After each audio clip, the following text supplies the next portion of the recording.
ভয়াবহ দাবানলে পুড়ছে ইসরায়েল। জরুরি বৈঠকে বসেছে নেতানিয়াহু। তবে কি সৃষ্টিকর্তার গজবে ধ্বংস হতে যাচ্ছে ইসরায়েল?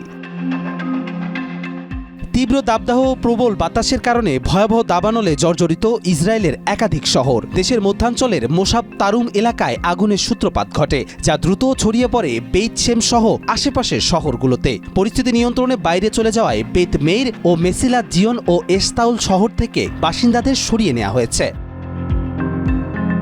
শহরের বিভিন্ন সড়ক ও রেলপথ বন্ধ রয়েছে। জরুরি যানবাহন ব্যতীত অন্য সব চলাচল সীমিত।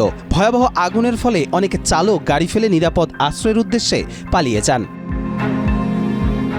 এই পরিস্থিতি মোকাবেলায় ইসরায়েলের প্রধানমন্ত্রী বেনিয়ামিন নেতানিয়াহু অ্যাডহক কমান্ড সেন্টারে জরুরি বৈঠকে বসেছেন। আগুন নেভাতে বিমান ও হেলিকপ্টার ব্যবহার করা হচ্ছে। প্রায় ১১০টি দমকল দল ও ১১টি অগ্নি নির্বাপক বিমান এবং একটি হেলিকপ্টার আগুন নিয়ন্ত্রণে কাজ করছে।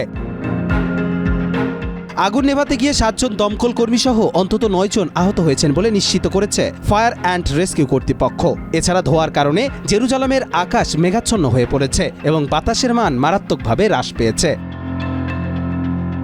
রুট ১ ও রুট ৬-এর কিছু অংশ বন্ধ রাখা হয়েছে। পুলিশ জানিয়েছে পাহাড়ি অঞ্চলে এখনও পর্বতারোহীরা আটকে থাকতে পারেন, এজন্য তল্লাশি চলছে। কবির চৌধুরী, জয়, মাই টিভি।